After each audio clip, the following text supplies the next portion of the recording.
born in India, brought up in Scotland, mid-teens moved to England, and England and Scotland are very different countries.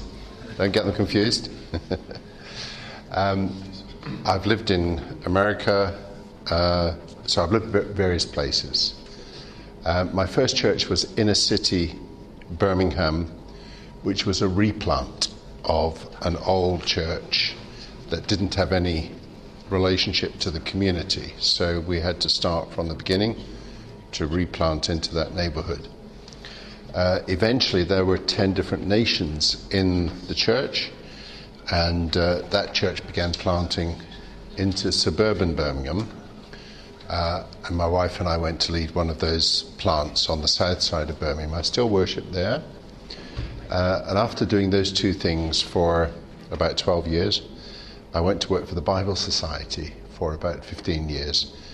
And what we were trying to do there was we were trying to ask the question, our research shows that in England there is an average of 7 Bibles per home, but nobody reads them.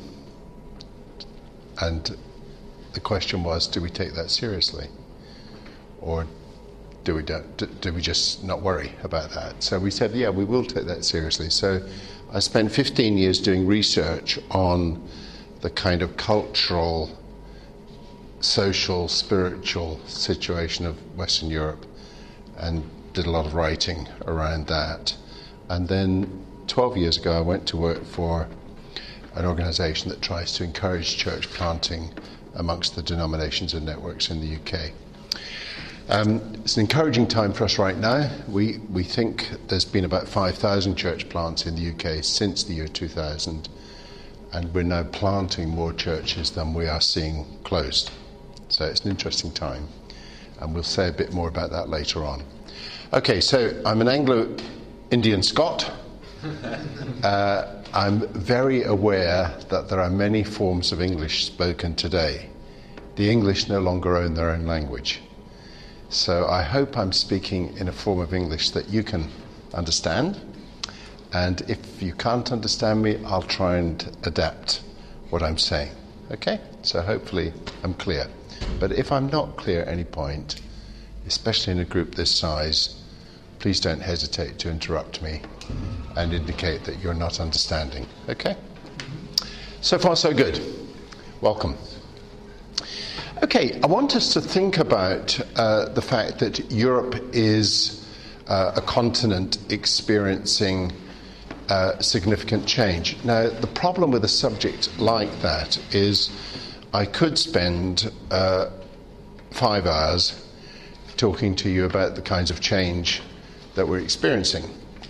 And it doesn't take a genius to work out that in the last 50 years, there's been huge change in Europe politically, technologically, economically, and so on. Now, we can't look at all those changes, but what I do want to look at are a few central themes, especially as it relates to the church and the way in which that's impacted church planting. So just to give you one way into this, and there could be many other ways, I've already indicated that I was born on the mission field, and my father was actually a church planter on the mission field in India, and that was a certain way of planting churches, actually converting a whole village over a period of time, a series of multiple individual conversations and conversions which led to a decision by a village to become Christians. And so you'd actually baptize a whole village. It's a curious way of planting a church. Well, that doesn't apply in Europe because we don't operate on multiple individual decisions. We only operate on individual decisions. So when we returned to the UK, we were actually at that time still returning to Christendom. Now, what does that mean? Well, it actually had a significance at that time because living as we were in Scotland, Christendom still existed. Now, you're all too young to remember Christendom. So let me explain what it felt like to be in Christendom.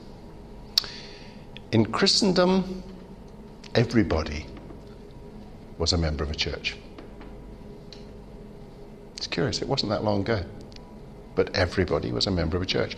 They might not attend church, but they knew which church they were not attending. Pretty much all children attended Sunday school. And if you were a leader in society, you were a leader in church. So if you were in business or in politics or any kind of educational institution, anything that looked like a leader, you would also be a leader in church. It was just expected. A leader in society, a leader in church, a leader in church, a leader in society. That meant that all my friends attended church. Many of them were, even at a young age, Sunday school teachers.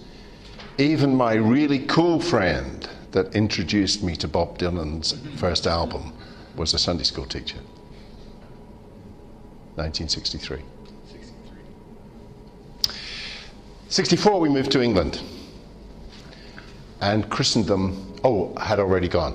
Now, in Christendom, when you didn't talk about church planting, you talked about church extension. Church extension meant if there was a new community that was being built, you automatically had a church there. What did that mean? It meant a building, it meant a pastor, it meant a program. That's church extension. A building, a pastor, a program. Because really, you're just providing facilities for the already faithful. You're not doing mission. Okay? So, 1964, we moved to England, and it was a shock for me because Christendom had gone already. That meant none of my friends attended church. And they couldn't even think of any reason why they would want to. Typically, if you were a leader in society now, you were not a leader in the church. If you were a leader in the church, you were a bit strange, actually. Why would you want to do something like that?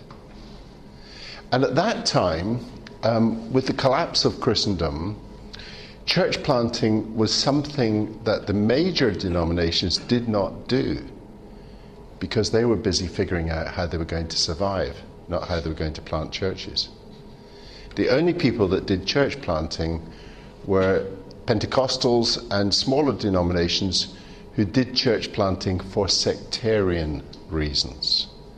In other words, they were wanting to extend their denomination, and often there was a lot of sheep stealing involved in that process. So church planting in that period often meant sectarian activity, fringe activity. Evangelism was now being conducted amongst people who were hostile, secular, and material, in the sense that they saw happiness as coming through material objects, a better standard of living. Very difficult to think about church planting in those circumstances. Okay, well, I've just described what happened to me in England, but as we think about Europe, which at one level has a huge commonality, i.e. we're formed by the Christian story, and let's just think about that for a minute. When you think about Europe as a continent, that's a strange idea in one way, because Europe is not obviously a continent, geographically speaking. It's obvious that Africa is. It's obvious that North America, South America are continents. It's obvious that Asia is a continent. It's obvious that India is a subcontinent. It's obvious that Australia and the surrounding islands form a geographic entity. But why Europe? Because geographically speaking, it's just an extension of Asia. Why do we call it a continent? Actually, it's to do with culture. And it's to do with that culture which has been formed, shaped by the Christian story. The different tribes, stories of Europe became one civilization, one culture through the Christian story. That was a remarkable achievement. The achievement of the Middle Ages, which of course formed Christendom. So in one way, when we look at Europe, you see a common civilization. In one way, you do. And certainly when I lived in America, I was very conscious that though I spoke English and Americans spoke a form of English, actually I was a European. And I shared more with Europeans who had different languages than I did with Americans who had a similar language. So we're formed by the same Christian story, but there are also some significant differences within Europe. And actually, even within our nations, there are regional differences. Talk to the Spanish about one Spain, and you soon discover there's not just one Spain. There's many Spains. And the same is true, actually, for every nation in Europe. But when we look at Europe as a whole, we can see at least four basic differences in terms of religion. One is the north of Europe, which is largely formed by the Reformation. It's Protestant, and it's the most secular part of Europe. Secondly, there is southern Europe, which is still largely dominated by the Catholic Church and is becoming more secular, especially since the turn of the century. Thirdly, there's Eastern Europe, which is different again. It's dominated more by It's not showing on the wall. the Orthodox Church. Okay. So we're talking about Europe.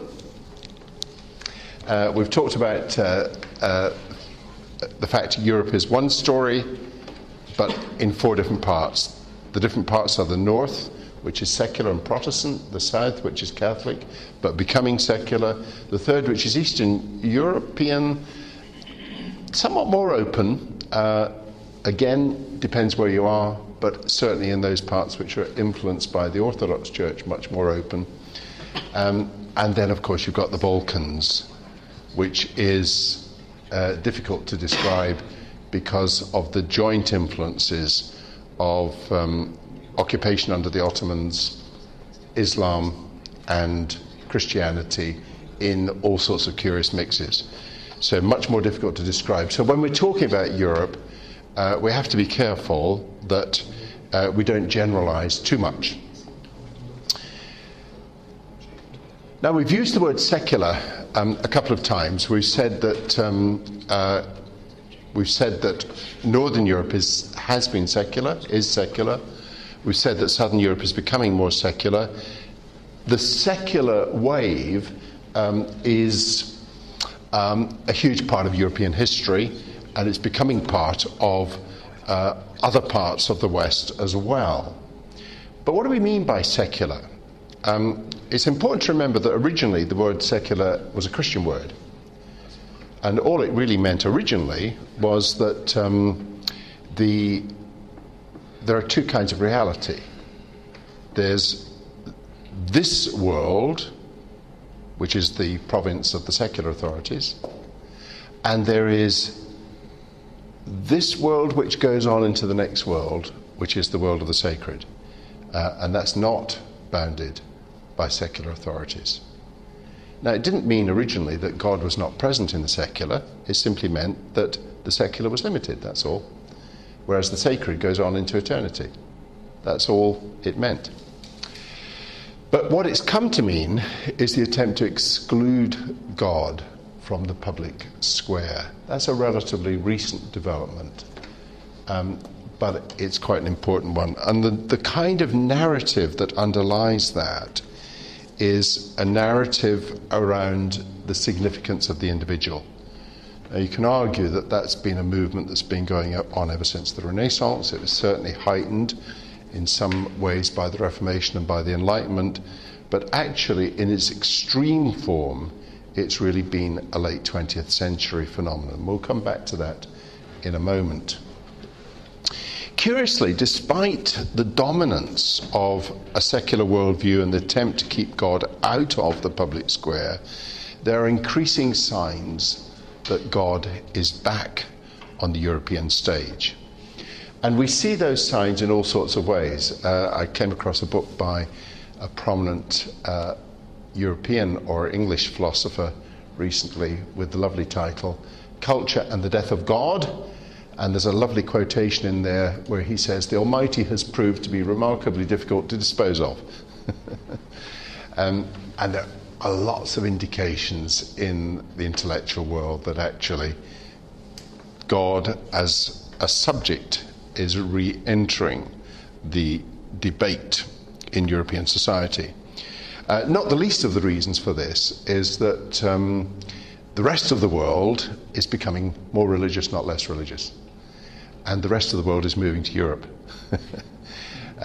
There's been a very interesting book written recently by two English economists who are saying to European people, look, you guys need to wake up. You used to think that you're secular, the rest of the world would soon wake up and they'll all become secular too. Forget it. That's not going to happen. You, Europeans, are an oddity in terms of the world and in terms of history. You are the strange exception to be explained.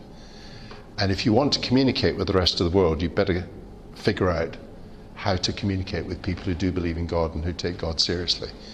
Not only because those people are moving to your neighborhood from other parts of the world, but also because if you want to trade with the rest of the world, you need to take this reality seriously.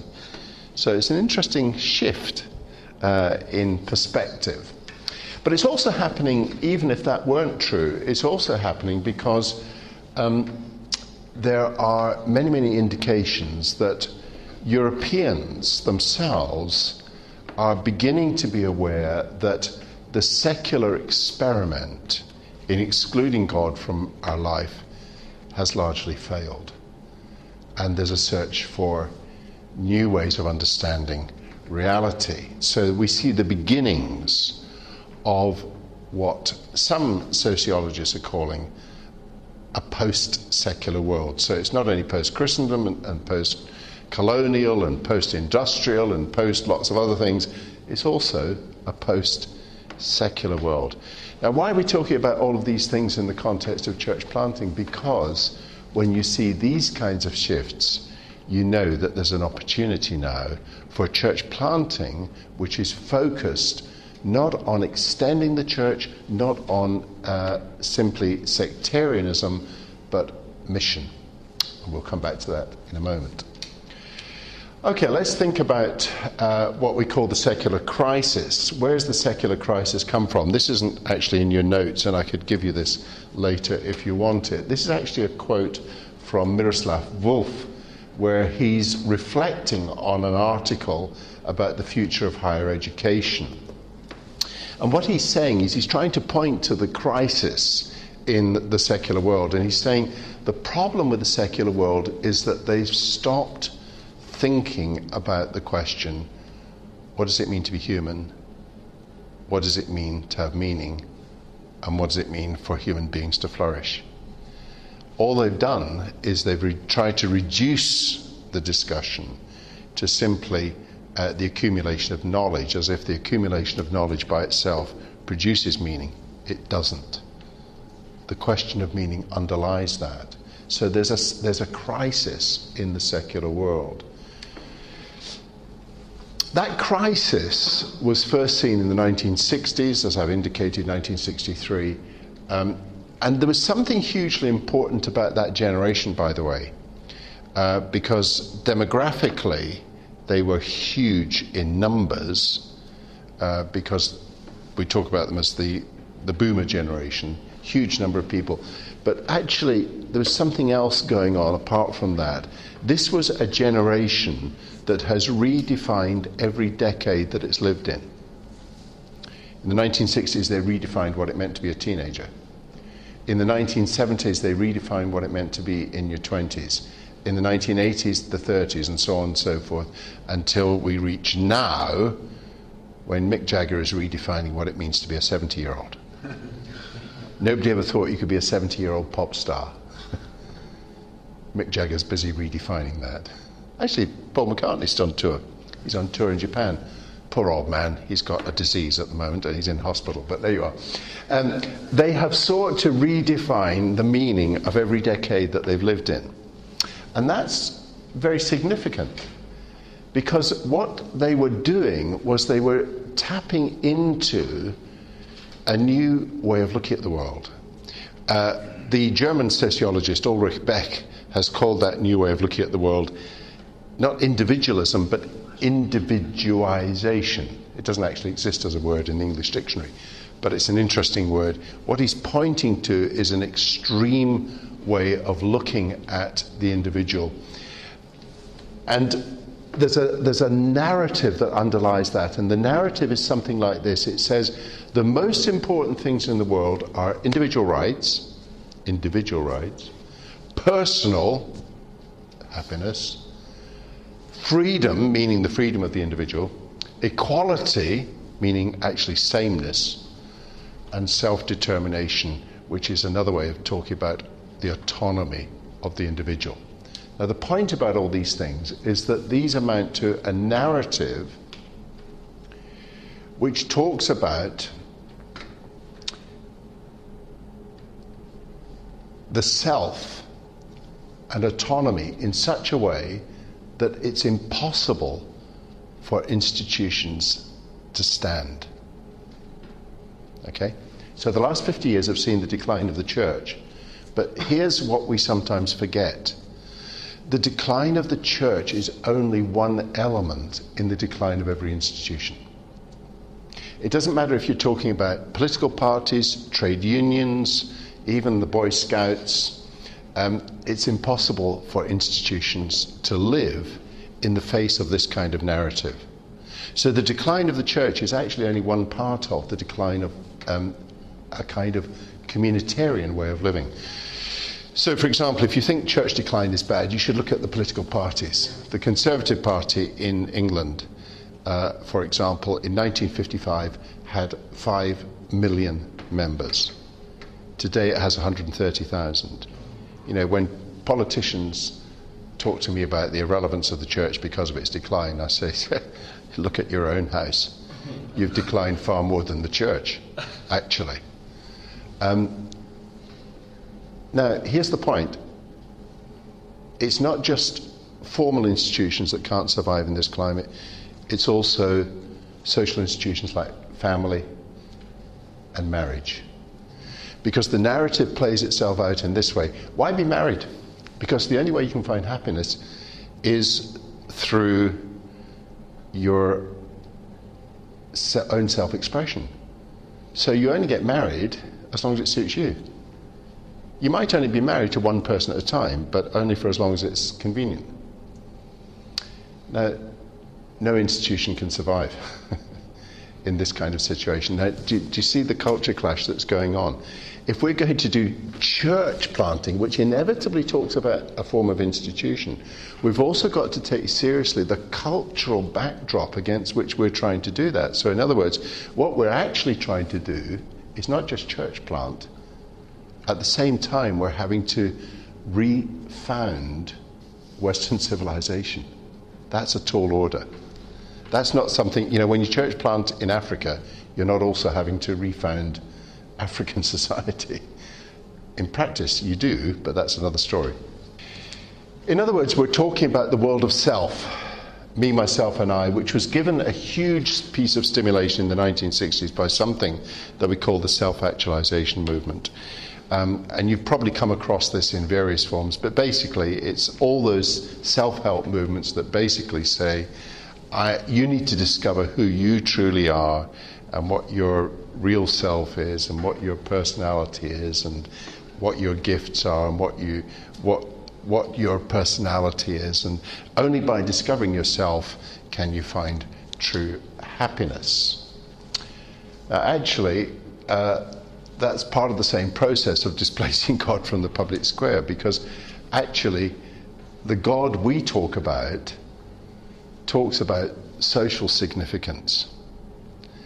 And the self-actualization movement is not interested in social significance.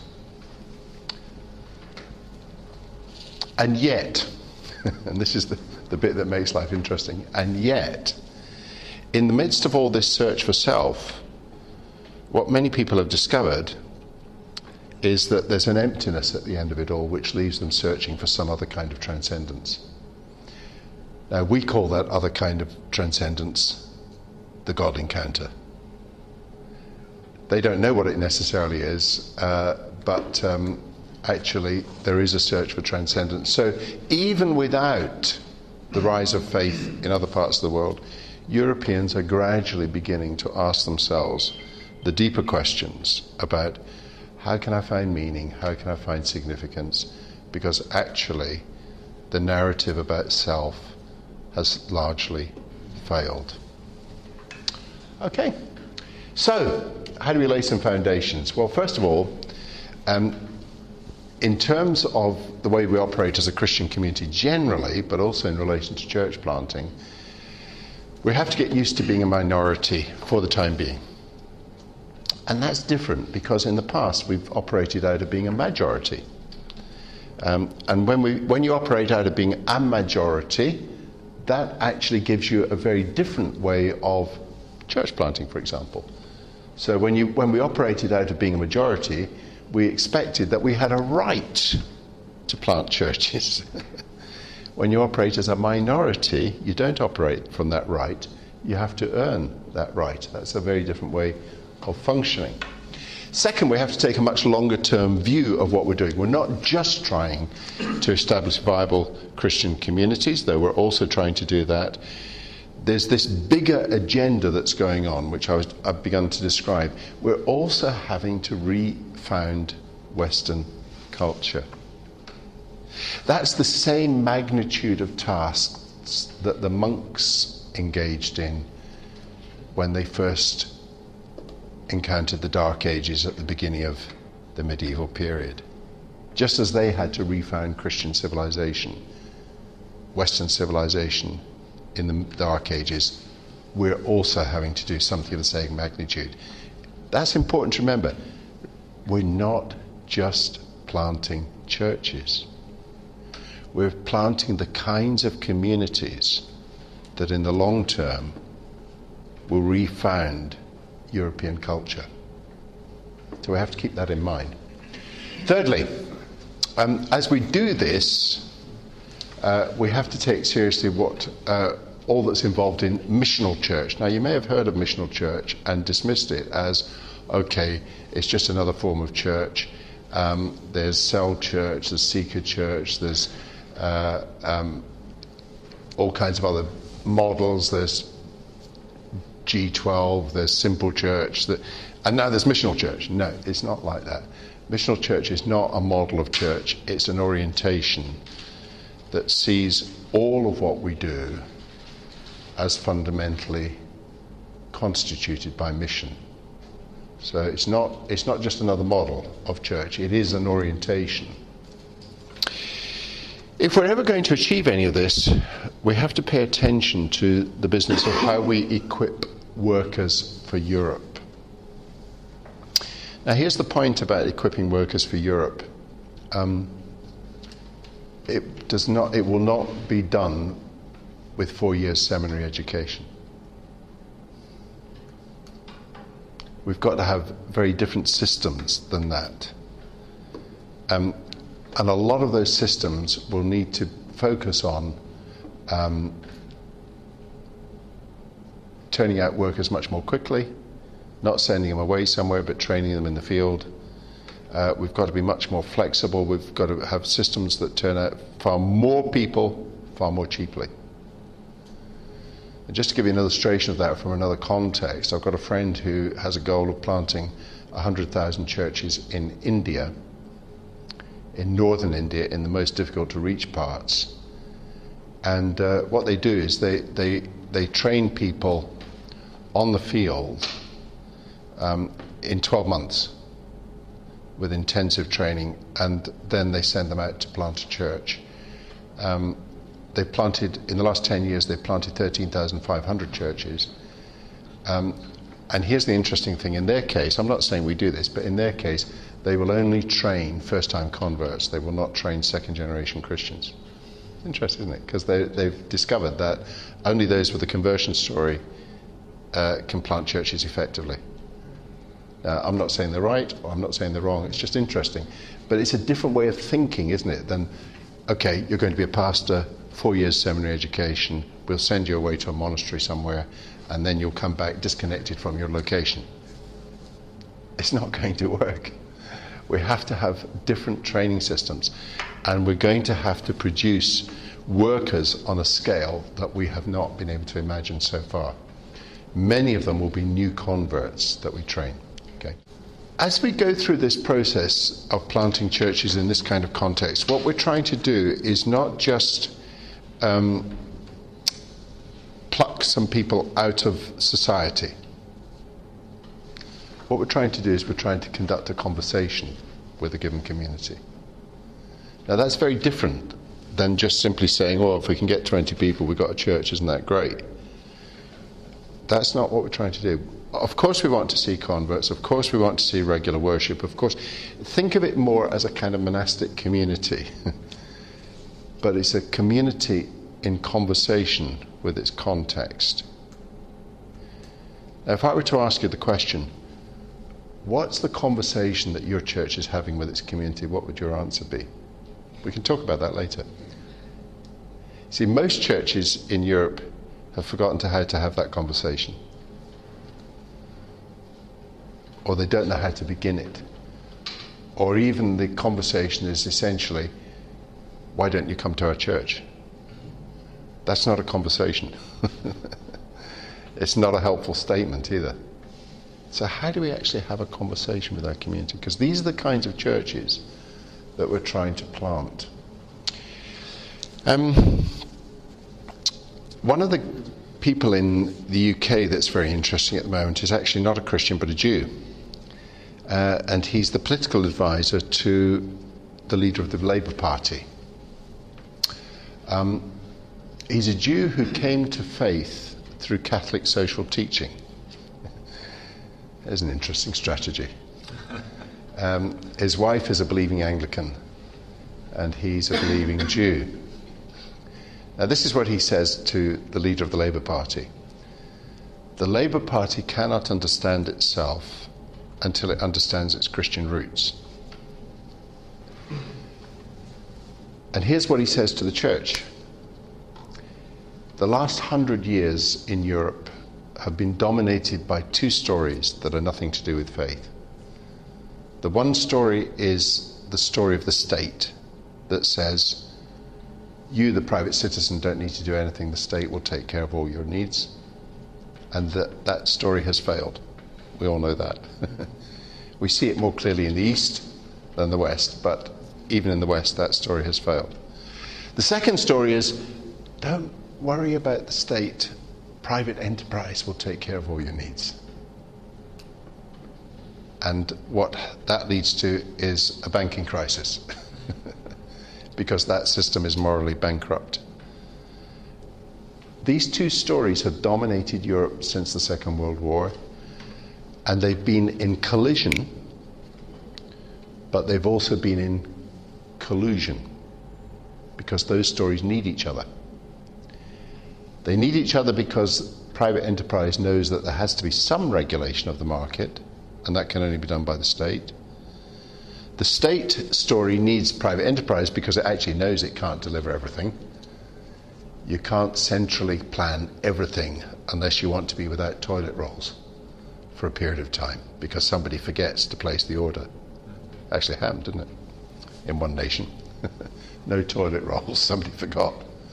So private enterprise and the state story need each other. But here's the problem. In that collision and in that collusion, it's the ordinary person that gets crushed. And what this particular person says, Lord Glassman, is he says, we need mediating spaces between these two stories where people learn to take responsibility for their own community, for their own future. And that's the space in which we learn what it means to be human. That's the space in which we learn how human beings flourish. That's an interesting idea, because here's the point that he makes. The best people to provide those mediating spaces are the churches. That's what we've done best in the past. We've created space in local communities for people to discover what it means to be truly human.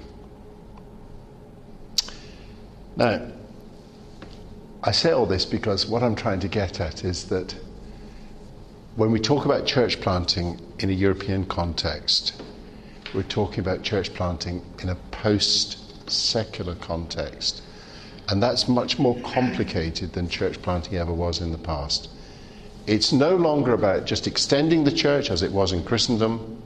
It's no longer about just surviving as small communities, which it was in the immediate post-Christendom situation.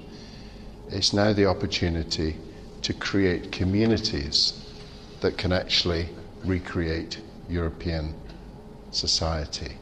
And that's a very different kind of church planting exercise.